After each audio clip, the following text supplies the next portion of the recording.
आपण आज रस्ते व परिवहन मंत्री किंवा मंत्रालय यांच्याबद्दल आणि हे आपल्यासाठी काय करू शकतात आणि यांनी काय केलं पाहिजे याबद्दल आपण बोलणार आहोत.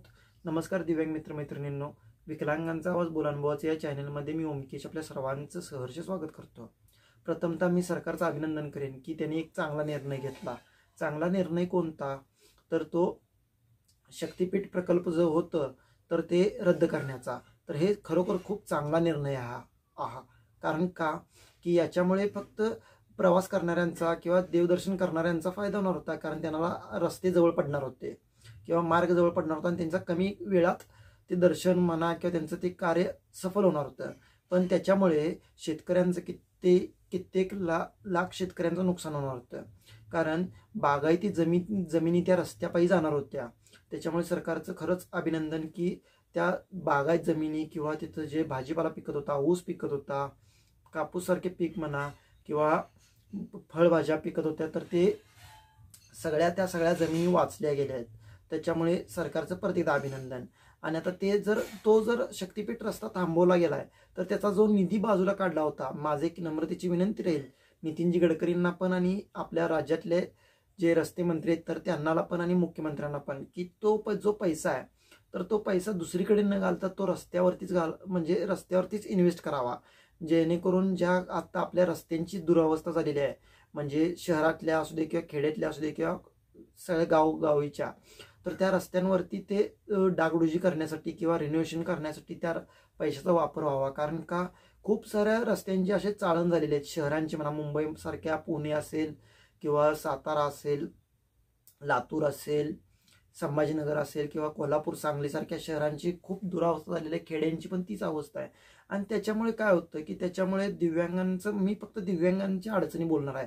बाकीच्यांच्या अडचणी तर सगळे मांडतात, आपल्या आपल्या परीने मांडतायत, पण दिव्यांगांच्या अडचणी सांगतो मी. आता समजा एखादा ती 3 चाकी स्कूटर असते, तर ती 3 चाकी स्कूटर किंवा स्कूटी जर ज्यावेळेला तो रस्त्यावरती पळवतो, समजा एखादं चाक मागचं एखादं चाक जर खड्ड्यामध्ये गेलं आणि दुसरं चाक ती गाडी पलटी मारण्याची शक्यता असते.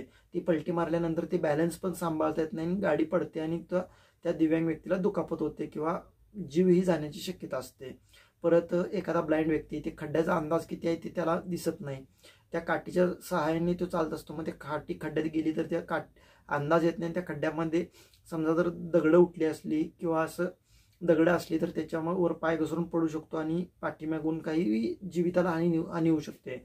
परत व्हीलचेअरवर चालणारा किंवा व्हीलचेअरवर बसून जाणारी दिव्यांग व्यक्ती, जर समजा त्याचा एखादं चाक किंवा दोन्ही चाक जर त्या खड्ड्यामध्ये गेले तर त्या खड्ड्यातून काढणं बाहेर खूप मुश्किलीचं होतं. या अशा भरपूर अशा अडचणीही सांगता येऊ शकतात, पण ते खूप मोठा होऊ शकतो व्हिडिओ. त्याच्यामुळे या किरकोळ अडचणी सांगितल्या, पण तसं त्या अडचणी या रस्ते हे बिना खड्डेमुक्त रस्ते हे भारतात व्हायला पाहिजेत, जेणेकरून दिव्यांगांना त्रास होणार नाही.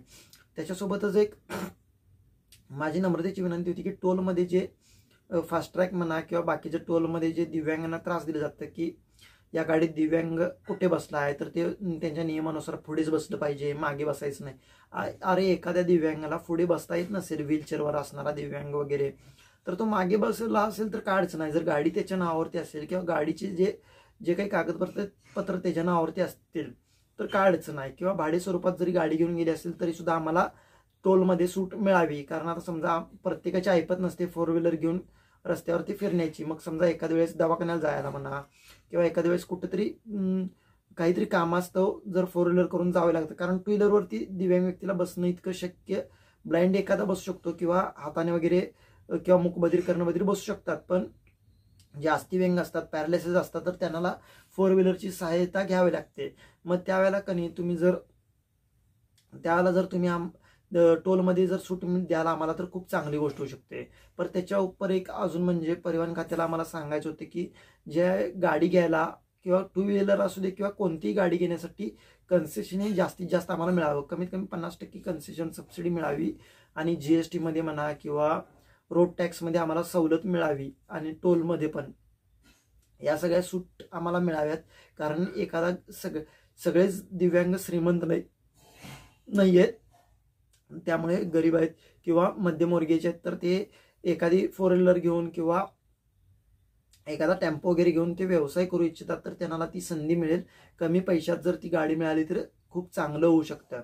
आणि अजून एक मुद्दा म्हणजे एस टीमध्ये पण रॅम्प दिले पाहिजेत, हे दिलं पाहिजे, रॅम्प दिले पाहिजेत, स्टेप्स थोडे कमी करून रॅम्प दिला पाहिजे किंवा आरक्षण जाहीर केलं पाहिजे दिव्यांगांसाठी. तर ह्या गोष्टी झाल्या पाहिजेत. आणि कंडक्टर ड्रायव्हरांनी आम्हाला जर समजा आता स्टँड येऊन गेलेला आहे म्हणजे स्टॉप येऊन गेलेला आहे आणि पुढे 1 किलोमीटर 2 किलोमीटर जर आम्हाला उतरायचं असेल दिव्यांगांना तर तिथं उतरण्याची किंवा तिथं चढण्याची संधी आम्हाला द्यावी. तिथं बस कोणती असू तर तिथं थांबली पाहिजे.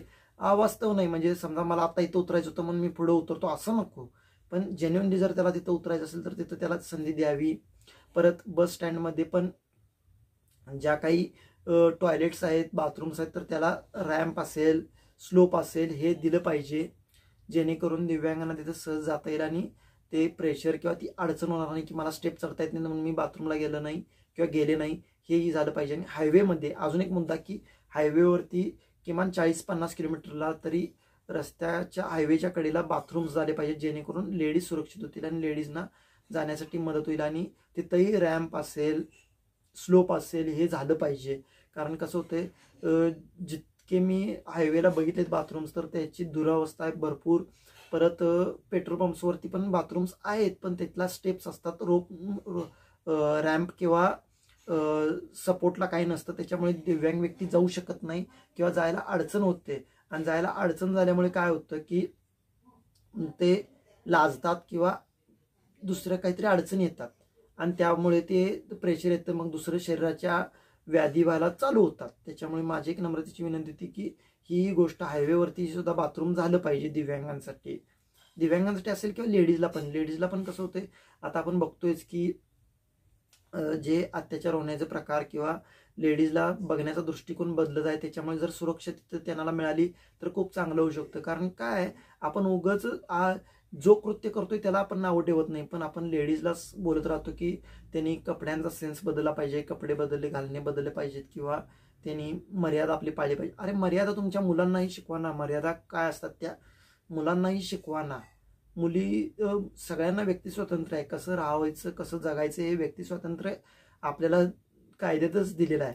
त्याच्यामुळे आपण मुली कोणत्या कपडे घालायचे आणि कोणत्या घालायचे नाहीत हे तुम्ही कोण ठरवणारा किंवा आपण कोण ठरवणारे आहोत.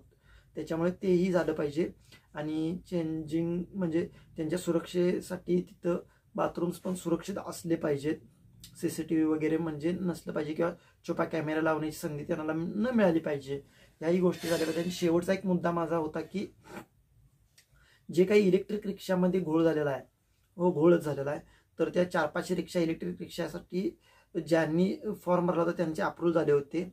म्हणजे 5 ते 10% लोकांनाच अप्रूव्ह झालेले आहेत 500 ते 500 रिक्षा.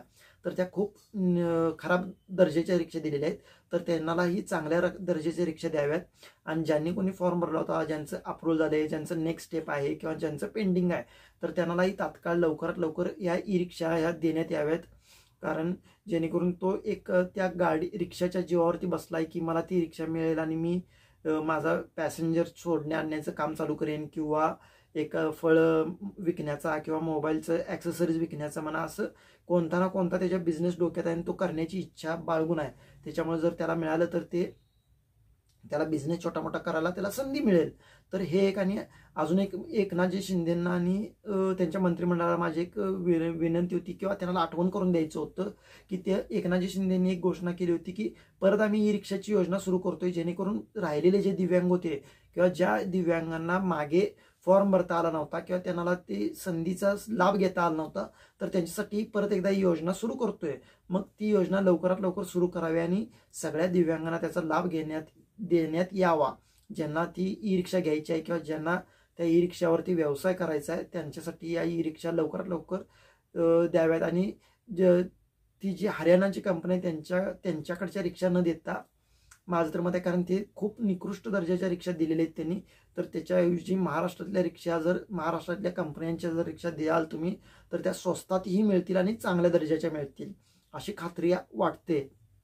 कारण त्यांना हरियाणाच्या कंपनीला तुम्ही अतिरिक्त पैसे देऊन निकृष्ट दर्जाची रिक्षा घेण्यापेक्षा तुमचे सरकारचे पैसे वाचतील आणि चांगल्या दर्जाच्या रिक्षा ह्या दिव्यांगांना मिळतील, मग ते सगळे व्यवसाय करू शकतात. तर हे एवढे ठराविक मुद्दे होते, याच्यावरती मंत्रिमंडळ असेल किंवा मुख्यमंत्री असतील, दोन्ही उपमुख्यमंत्री असतील, यांनी आणि नितीनजी गडकरींनी थोडं लक्ष या आपल्या राज्यामध्ये द्यावं ही नम्रतेची विनंती करतो आणि थांबतो. जय महाराष्ट्र, जय दिव्यांग.